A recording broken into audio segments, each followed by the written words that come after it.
on avait dit, il faut. Allez, on y va. Donc, cette semaine, c'est une sira du Rabbi de Lubavitch, celui dont on parle la semaine, Tout le temps. qui date de 1975. Écoutez, Sirot, tome 15, page 118. Ok. Alors, avant qu'on aille dans la sira, on va essayer de commencer comme ça. La sira, elle va nous parler euh, de, en grande partie d'amour et de rigueur. Donc, d'amour de Hachem et de crainte de Hachem, mais d'abord d'amour et de rigueur, euh, qu'on va considérer être les deux principales émotions avec lesquelles tu vis ta vie de tous les jours. Ensuite, il y a plein d'émotions qui vont dériver de celle-là, mais on va considérer que les deux sources d'émotions, deux sources de, je sais pas si c'est d'émotions ou de traits de caractère qui sont liés à des émotions quand tu fonctionnes dans ta vie de tous les jours, il y en a toute une partie qui vont partir de l'amour et toute une partie qui vont partir de la rigueur et de la crainte. Et le reste, ça va être des dérivés de ça. Donc elle va partir sur ça parce que dans la Torah, on considère que les trois patriarches, donc Abraham, Yitzhak et puis Yaakov derrière, euh, sont les représentants des trois premiers grands types d'émotions. Abraham, c'est tout ce qui est l'amour et la bonté. Yitzhak, c'est tout ce qui est la rigueur et le rire. Hmm. Et Yaakov, c'est la synthèse plus ou moins entre les deux en disant que c'est l'harmonie et notamment la compassion. C'est vrai quand tu penses Mitra qui soit complètement opposé d'Abraham. Complètement.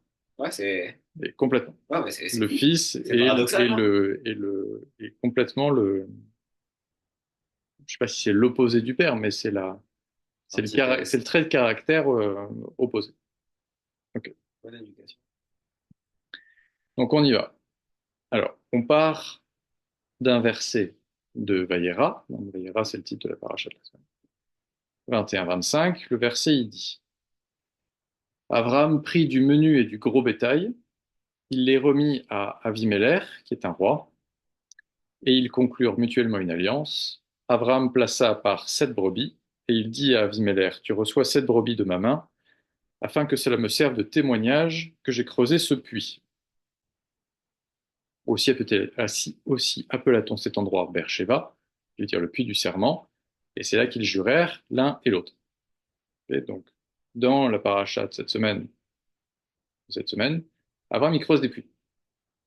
Et puis ensuite, il y en a qui ferment ces puits, il y a des autres qui ferment ces puits, puis son fils, il recreuse des puits ou il recreuse les mêmes puits.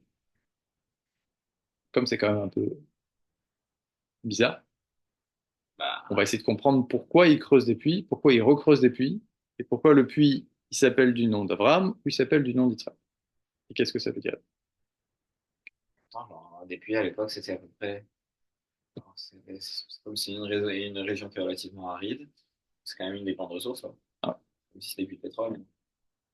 c'est des puits d'eau. Ouais, mais d'accord, Hmm. mais pour donner une comparaison, donc c'est sûr que moi j'irais les creuser, et puis pétrole. Donc on y va. Alors, Rabbi commence directement avec le Zohar. Le Zohar, c'est un texte d'enseignement profond de la Torah. Le Zohar enseigne que 3 éléments existent pour le témoignage qu'il porte. Ce sont le puits de Yitzhak, le tirage au sort et la pierre mise en place par Yehoshua.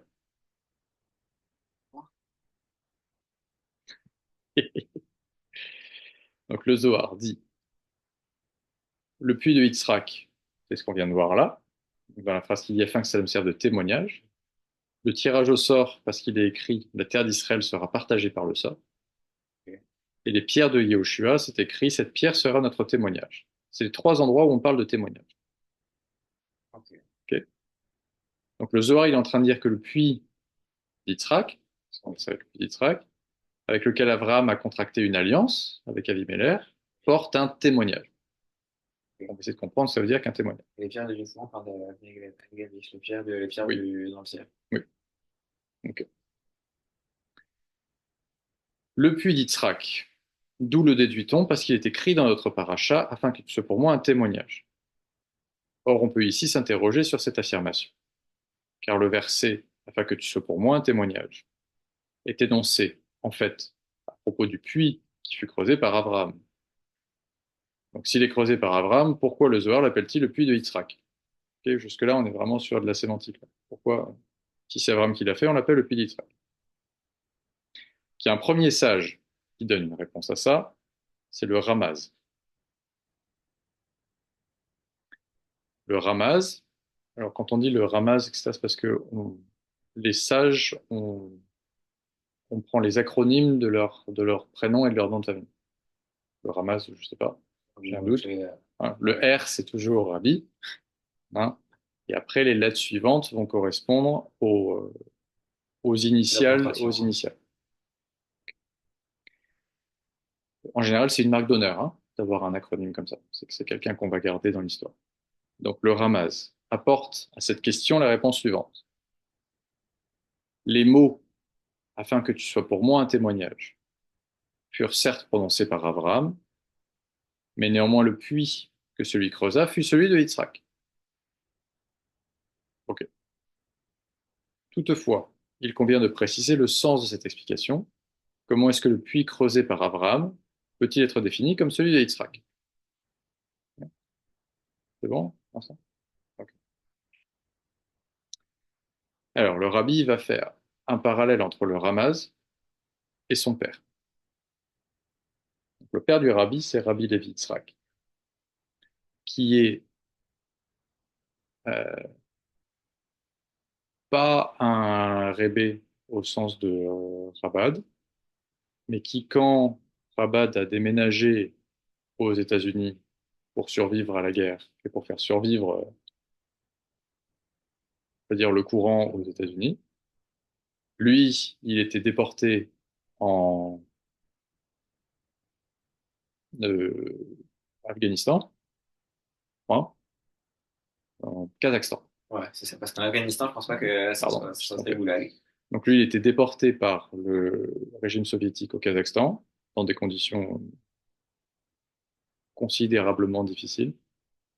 Mais il a plus ou moins joué le rôle de leader du peuple juif qui est resté en Europe de l'Est, tout en étant complètement déporté au Kazakhstan et en mangeant quasiment jamais. C'était un grand sage. Il avait rien avec lui, sauf globalement un Zohar. Il avait quelques livres, mais pour pouvoir écrire ses commentaires, il les écrivait avec de l'encre de couleur que sa femme faisait, et il les écrivait sur les bords de son Zohar. Parce qu'il n'y avait pas d'encre, il n'y avait pas de papier, donc il fallait qu'il maintienne tout. Donc tout est écrit de manière très concise sur les bords, sur les côtés. Et ça, il s'avère qu'on a réussi à le récupérer. Ah, Donc on a de plus en plus aujourd'hui un livre qui s'appelle Le Likutei Levi Yitzhak, et ses commentaires, on les a. Donc le rabbi qui est attaché à son père, parce que c'est son père, explique dans ses notes qu'il rédigea sur son propre exemplaire du Zohar. Il indique que le rapport entre ce puits et Yitzhak, bien que le verset mentionne le nom d'Abraham, réside dans le fait que le puits d'Abraham fut bouché par les Philistins après sa mort, et que Yitzhak le creusa de nouveau, ainsi qu'il est écrit Yitzhak revint et il creusa, puis il donna des noms comme les noms que leur avait donnés son père. Ouais, juste après. Après la mort de son père, après la mort d'Abraham, quand lui-même il est parti chez les Philistins, euh, il a creusé des puits. Globalement, la principale action qu'on connaît de Yitzhak, c'est de creuser des puits. Ouais. Il savait que c'est les puits de son père. Son père, ils étaient bouchés, il les a recreusés, et il leur a donné le même nom que le nom que son père avait donné. Parce que chaque puits, son père avait nommé le puits comme un lieu, donc il a donné un nom au lieu, et il leur donnait exactement le même nom. Ouais. Par exemple, le puits, le premier dont on parle, c'est Beersheba. C'est le nom qu'Abraham a donné au puits. c'est simple. Ce qui veut dire le puits du serment. Je sais pas. Beersheba. Ok. Donc bah, quand il l'a recreusé, il leur donnait le nom de Beersheba, le même nom. Ok.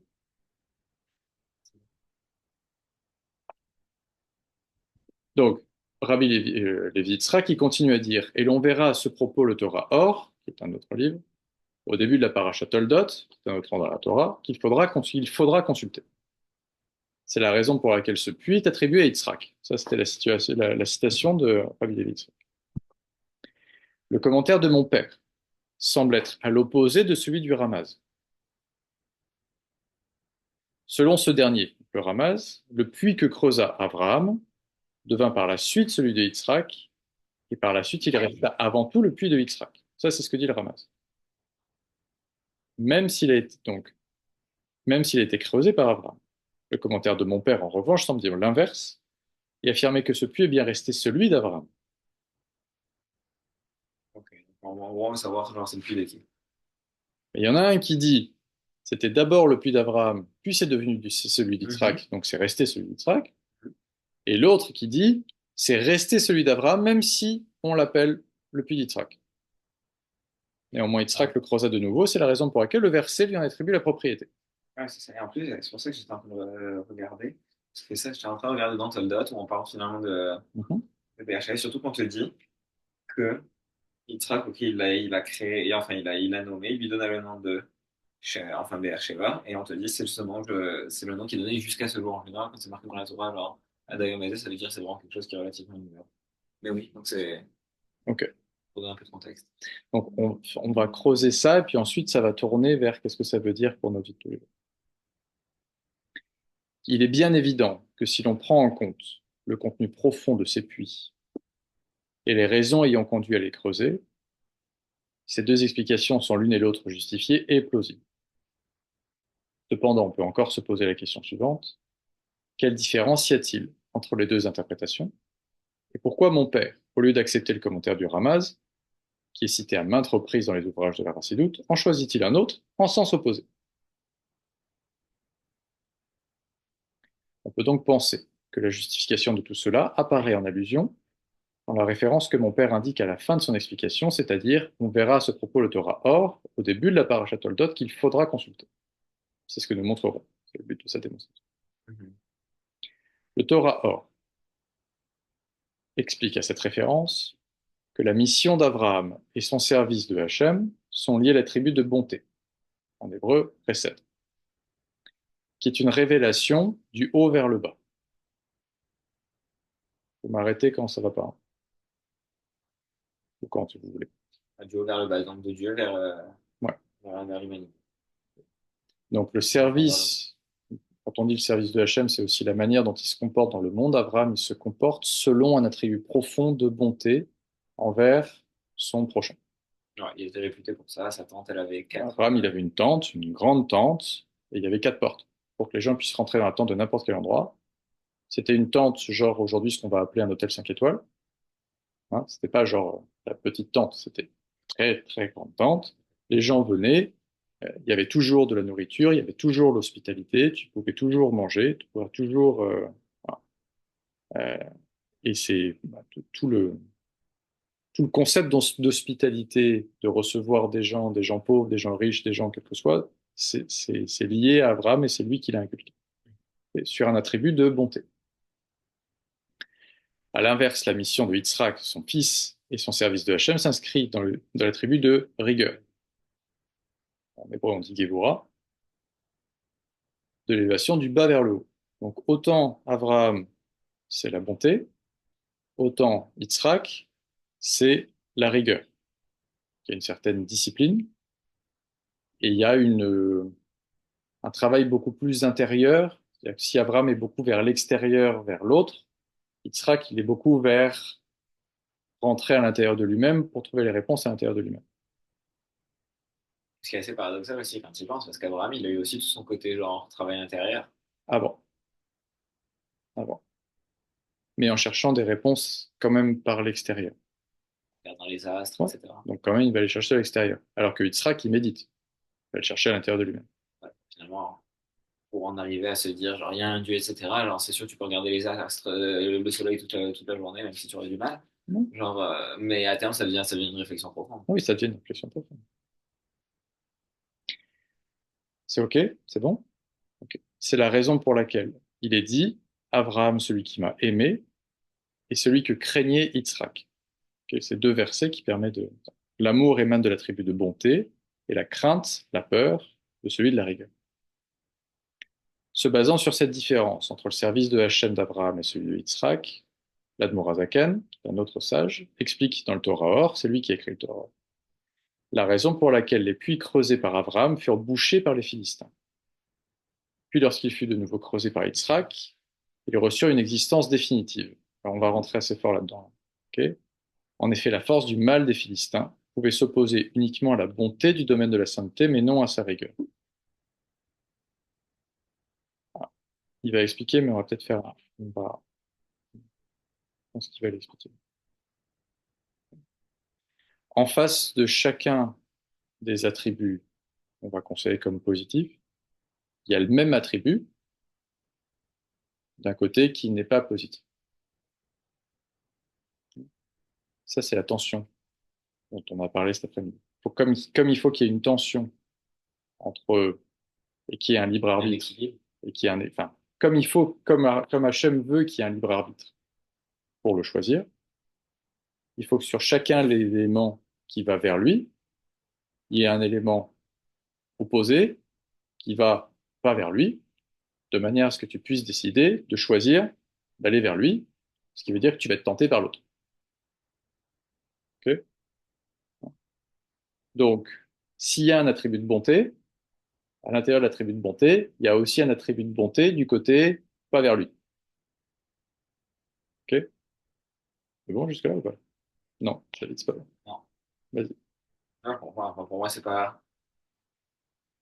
Non, c'est juste que tu n'as pas besoin forcément. Enfin, bonté, c'est pas forcément. Genre, les deux sont pas forcément genre positifs ou négatifs. Que, on va dire bonté à la limite. Mais Gvura, c'est pas négatif. Tu peux avoir une rigueur beaucoup trop forte. Et une bonté beaucoup trop forte aussi. Oui, c'est ça. Quand elle devient beaucoup trop forte, elle est plus divine. Elle devient animale. Non, mais c'est Ou elle ça, se mais. transforme en autre chose. Non, je suis d'accord, mais quand on dit que finalement, quand tu as dit tout à l'heure, comme quoi tu avais, genre, d'un côté, un attribut positif et de l'autre, un qui est moins positif. À l'intérieur, je vais reformuler, à l'intérieur du même attribut. Cet attribut, Ah, à l'intérieur du il même peut être attribut. bien géré comme Hachem veut que tu l'utilises, Ok, donc, ou il peut partir en vrille et partir sur d'autres choses, mais qui vont venir de là. je pensais que tu mettais en parallèle, genre, Chesed et en Non, disant non, que Chesed non, était, non. À était l'intérieur de positif. bonté, il y a une bonté Ok, positive et il je y a une comprends. bonté qui n'est pas tenue, qui n'est pas Ok, rectifiée je et qui comprends. part sur d'autres Ouais, choses. ouais, À l'intérieur de la rigueur, c'est pareil. À l'intérieur de la miséricorde, c'est pareil. ouais, c'est des degrés. Donc l'explication est la suivante.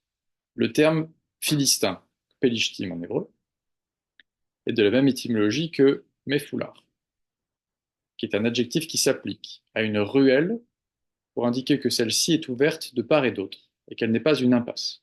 Mhm. La racine, c'est sur la racine étymologique qu'on regarde. Nos sages, dans la mémoire est une bénédiction, déduisent que les Philistins étaient des moqueurs, car la moquerie provient d'une trop grande ouverture du cœur, comme une ruelle ouverte de tous les côtés. Donc quand la bonté n'est pas tenue, quand le cœur est trop ouvert, ce qui vient, c'est la moquerie.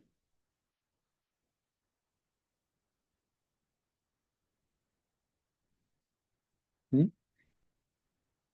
Donc quand tu te moques, c'est que ton cœur est trop ouvert. C'est pas du côté de la rigueur, hein. Le but, ça va pas. Si tu te moques, le but, ça va pas être de réduire ou de travailler à être plus rigoureux par rapport à ça. Ça veut dire que du côté de ton cœur, il y a un truc qui est trop ouvert. En creusant des puits, Abraham servit Hachem en pratiquant une ouverture, grâce à la bonté du domaine de la sainteté, par un mouvement d'amour, de plaisir et de joie en Hachem, on dit avec un grand renforcement au-delà de la mesure. C'est la raison pour laquelle les Philistins purent les refermer, car ils avaient une emprise sur l'ouverture pratiquée dans le domaine de la sainteté. Et celle-ci leur permettait d'ouvrir également l'autre côté, celui qui est opposé au domaine de la sainteté. Néanmoins, l'emprise et l'opposition des forces négatives sont possibles, sont possibles uniquement lorsque l'attribut d'Abraham est clair, à l'évidence, en l'esprit de l'homme. c'est-à-dire lorsque c'est la lumière divine qui est à l'origine de l'amour et du plaisir. Par la suite, en revanche, quand la lumière et le plaisir de Hachem se voilent, cet élargissement et cette ouverture du cœur peuvent provoquer la moquerie et les joies des forces de l'autre côté. Donc tant qu'Abraham il est là, la bonté, elle est tournée vers Hachem. Quand l'influence d'Abraham, elle se perd, c'est possible que les Philistins qui ont le même attribut que Abraham, mais du côté négatif, puissent prendre la place. Et c'est pour ça qu'on dit, c'est ça que souligne le verset, les Philistins les refermèrent après la mort d'Abraham, donc en fait ce qu'ils referment, c'est l'attribut de bonté, qui est d'un point de vue allégorique, c'est ça qu'ils sont en train de faire.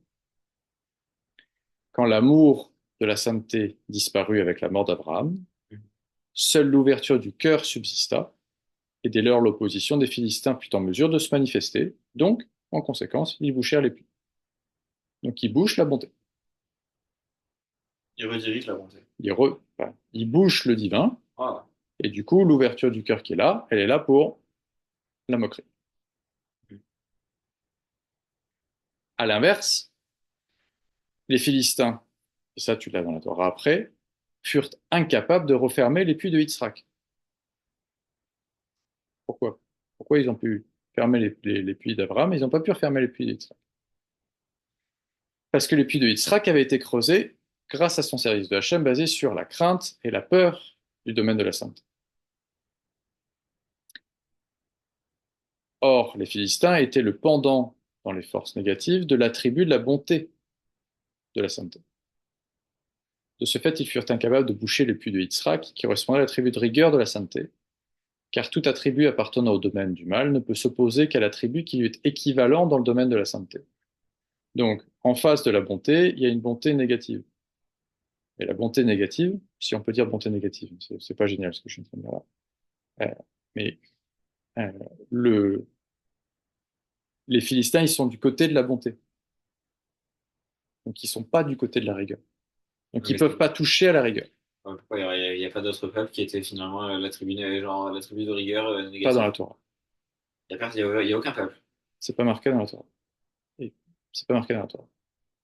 Il n'y a pas d'opposition à Yitzhak. Pourquoi? Justement, on y va.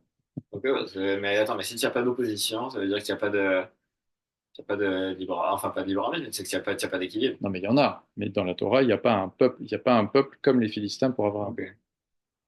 Tu peux être trop rigoureux. Ouais, non, je suis d'accord, je comprends ce que tu veux dire. Non, c'est juste qu'ok, à ce moment-là, ils étaient pas là. Mm. Donc, non seulement les Philistins furent incapables de boucher les puits de Yitzhak, mais bien plus, ils ne parvinrent pas non plus à refermer les puits d'Abraham, homme de bonté, qui avaient été creusés de nouveau par Yitzhak. Et la raison en est la suivante. La nature de l'amour est de ne pas empêcher la perception de sa propre personne. À l'inverse, la crainte et la soumission conduisent à faire abstraction de soi-même. De ce fait, quand un homme sert Hachem uniquement avec amour et joie, il ne se départit pas de lui-même, même s'il se maintient encore dans le domaine de la sainteté, et il peut donc au final en ressentir de l'orgueil. Donc quand tu veux juste servir Hachem, ou ton prochain, ou la société, ou le monde, dans l'amour et la joie, c'est pas dit que tu vas pas en tirer de l'orgueil. C'est pas dit que tu vas réussir à pas penser qu'à toi. On va dire la phrase. C'est compliqué, genre, celui qui sert avec l'attribut d'amour, blablabla. Bon, je reprends le paragraphe. La nature de l'amour. Quand on dit amour, on n'est pas en train de parler d'amour amoureux, hein. On est en train de parler d'un amour de manière générale. La nature de l'amour est de ne pas empêcher la perception de sa propre personne. La nature de l'amour est de ne pas empêcher la perception de sa propre personne. Ok. À l'inverse, la crainte et la soumission conduisent à faire abstraction de soi-même. Quand tu te soumets, Il n'existe tu pas. te soumets. Voilà. Donc, tu- Ah, au moins, tu te baisses. d'accord. Hein. Quand t'aimes, t'es là. T'attends. T'es là. Ça veut pas dire qu'il faut pas aimer. C'est juste qu'il y a des choses à faire dans le bon sens. Dès lors, l'ouverture au sein du domaine de la sainteté, qu'il ressent pendant la prière, par exemple, est susceptible par la suite de provoquer sa chute, qui aura pour un effet un élargissement des forces du mal, la raillerie et la moquerie. Donc, j'aime, mais je mets un peu trop de moi à l'intérieur, ça monte, ça monte, ça monte, puis il y a un moment où ça tombe, et quand ça tombe bas, parce que je suis monté haut. Hein. Et quand ça tombe bas, là, je pars toujours du côté de l'amour, mais plus du bon côté. Donc je suis parti avec la bonne intention, mais je finis dans l'autre sens. Parce que je suis tombé. À l'inverse, le service de Hachem intègre également la crainte et la soumission. L'orgueil devient alors impossible et la soumission empêche les forces du mal d'exercer une emprise, y compris sur l'élargissement de l'amour et de la joie.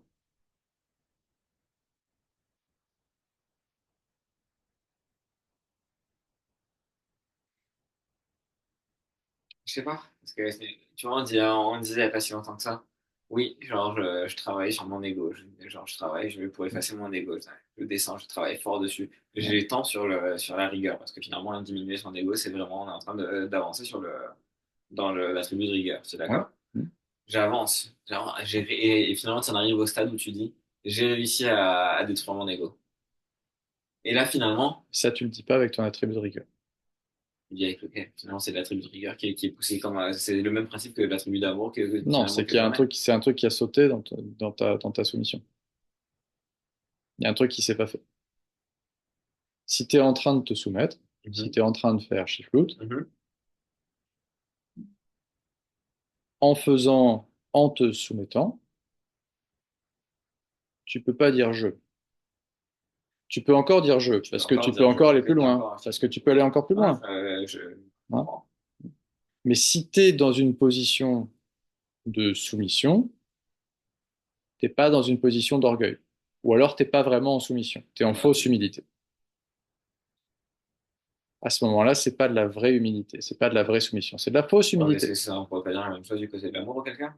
Si tu en arrives finalement à monter, blablabla, etc., et que finalement ça devient de la moquerie, c'est que c'était peut-être pas vraiment dans la tribu d'amour. Mais c'est pas ça qu'il dit. Et on est concrètement, ce qu'il est en train de dire, c'est que finalement, la tribu d'amour, il peut être amené sur un côté qui est relativement négatif, tandis que l'autre, la tribu de rigueur, ne peut pas l'être. Dans leur dimension authentique. Ok. C'est-à-dire que si tu te mets là, tu dis je suis en soumission. Bon, déjà, je dis je suis en soumission. Ça veut dire A que je. priori, il y a déjà un problème. Hein. Si je suis en soumission, je ne suis pas Non, soumis. Ou pardon. bien tu dis ouais, ouais, je suis humble, je suis vachement humble. Moi, je suis même tellement fort à être humble. Voilà. Alors là, c'est pareil. Encore, il y a de nouveau un problème. Ça, c'est ce qu'on va appeler de la fausse humilité. Oui, Donc celui-là, c'est pas celui-là qu'on regarde. ok, On je regarde, comprends. c'est que l'attribut d'humilité ou d'orgueil ou de soumission, en anglais, on va dire Ouais. lowliness, Ah qui ouais, est mieux que, loneliness, c'est descend d'abaissement. ouais, c'est ça. Mais c'est mieux que humilité, c'est plus Ouais, ouais. proche a priori. Parce que ça te fait descendre. Mais j'ai pas une traduction directe en français de Abaissement, ce c'est mot-là. simplement de diminution. Tu vas te positionner à Un niveau un plus bas. niveau low. Hein. Mhm. Euh, celui-là, dans sa dimension authentique, ne peut pas te faire dire je. Ok. Alors que l'amour et la joie, tout seuls, dans leur dimension authentique, Oui. peuvent te faire dire je. C'est ça qu'il dit. A Ok. priori. Je comprends. Ouais, mais il te dit aussi que finalement, que l'amour, c'est un risque que finalement, ça t'emmène vers de la raillerie, tandis que la rigueur, il te dit pas, tiens un risque que. Là, non. Ok. On peut ainsi comprendre la raison pour laquelle les puits creusés par Abraham furent bouchés par les Philistins alors que par la suite, quand ils furent de nouveau ouverts par Yitzhak, les Philistins ne les refermèrent plus. En effet, les puits d'Abraham représentent le service de Hachem basé sur l'amour et la joie, et lorsqu'ils furent complétés en étant de nouveau creusés par Yitzhak, c'est-à-dire en leur adjoignant l'abstraction de sa propre personne résultant de la crainte et de la soumission, l'emprise que pouvaient exercer sur eux les forces du mal devint alors impossible. De ce fait, il ne cessèrent plus de s'écouler. En fonction de ce qui vient d'être exposé, on peut comprendre que les puits creusés par Abraham, bien qu'ils aient été bouchés par les Philistins puis creusés de nouveau par Yitzhak, n'en sont pas moins restés essentiellement ceux d'Abraham, basés sur le service de Hachem de l'amour et de la joie. L'intervention de Yitzhak en la matière, celle de la crainte et de la soumission, avait uniquement pour but de préserver et de maintenir l'amour et la joie. Donc il ne faut pas qu'on confonde l'objectif. L'objectif, c'est toujours de servir Hachem et de vivre ta vie avec amour et joie, pas avec crainte et peur. Mais si tu démarres et que tu restes que dans l'amour et la joie, il risque de te manquer quelque chose et tu risques de développer ton ego ou ton yesh. De ce fait, mon père explique que le Zohar, quand il cite le puits de Yitzhak, ne fait pas allusion au sien propre, comme le dit le Ramaz, mais au puits d'Abraham ayant été rattaché à Yitzhak, puisque c'est le service de Hachem de Yitzhak qui maintient celui d'Abraham. Donc c'est la crainte qui maintient la joie. On peut également commenter l'interprétation du Ramaz selon la Chassidoute. De façon générale, le fait de creuser un puits est un acte du service de Hachem orienté du bas vers le haut, inspiré par la rigueur de Yitzhak, comme l'établissent différents textes. Le Ramaz en déduit que ce puits est avant tout celui de Yitzhak, celui de la tribu de rigueur. Néanmoins, il porte aussi la marque d'Abraham, de la tribu de bonté. Et l'on peut préciser en outre que le Zohar ne parle pas du puits lui-même, mais du témoignage qu'il porte. Ok, on revient du début. Ouais, bien Jusque sûr. là, on parle du puits. Mais la question initiale, c'est le témoignage, c'est pas le puits. Et c'est pour cette raison qu'il l'appelle puits de Yitzhak. En effet, la finalité d'un témoignage est de rendre définitif l'objet sur lequel il porte. Mhm. Les propos des témoins suppriment les contestations qu'il peut y avoir à son sujet. C'est en l'occurrence ce que fit Yitzhak, comme on l'a montré. Ce qui vient d'être expliqué a également une incidence sur le service de Hachem. Celui d'un juif doit être pénétré de crainte et de soumission. Toutefois, compte tenu de l'importance de la joie, celle-ci doit aussi être présente tout en restant cachée. Le Torah Or explique au début de la parasha Toldot que ce qui était creusé par Yitzhak ne cesse pas de s'écouler, après que ces puits aient été au préalable creusés par Abraham. Cela veut dire que l'apport de Yitzhak de la tribu de rigueur est le maintien des puits d'Abraham, c'est-à-dire du service de Hachem, de l'amour et de la joie. Il en résulte, et on termine comme ça, que l'on doit effectivement servir Hachem avec amour et joie, car comme le dit le Zohar, aucun service de Hachem n'est comparable à celui de l'amour. Toutefois, pour que cette joie se maintienne, elle doit être précédée par la crainte et la soumission au règne divin. Ce qui est un petit peu différent de ce qu'on vient de voir là. C'est ça, hein? Parce que là, ça précède pas. Mais normalement, ce qu'on dit, c'est qu'il faut que ça précède. C'est que Ouais, tu c'est pour dois ça. commencer en préalable. Ouais, je suis d'accord. Ouais, c'est pour ça que je réfléchissais aussi, parce que l'ordre du truc aussi, ça m'interpellait Ça, depuis on le pourra début. le raccrocher sur un cours qu'on a fait avant, que je mettrai en ligne aussi, sur comment on fait pour pouvoir développer la crainte. Ok. Ouais, c'est ça, c'est paradoxal. C'est-à-dire que finalement, alors là, il est en train de se dire, ouais, d'abord, tu peux construire l'amour que sur la crainte, alors qu'en fait, là, en gros, il a mis la crainte après l'amour. Il dit, ouais, ouais,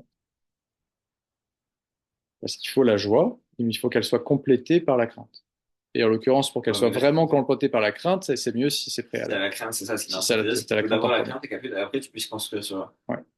Donc, ça vaut, ouais. Parce que concrètement, ouais, mais après, regarde. Ok, pour le cas du puits, quand il pense, si Yitzhak, il l'avait creusé dès le début lui-même, avant, il aurait pas pu le recreuser, vu qu'il aurait pas été rebouché. Mhm. Donc, tu aurais pas pu avoir les deux à l'intérieur. Mhm. Donc finalement, l'histoire de dire que la crainte elle précède l'amour, ça aurait peut-être pas marché non. Et que ça aurait pas été rebouché. Ce qu'il dit là, c'est, c'est que il faut que cette joie se maintienne, elle doit être précédée. Mhm.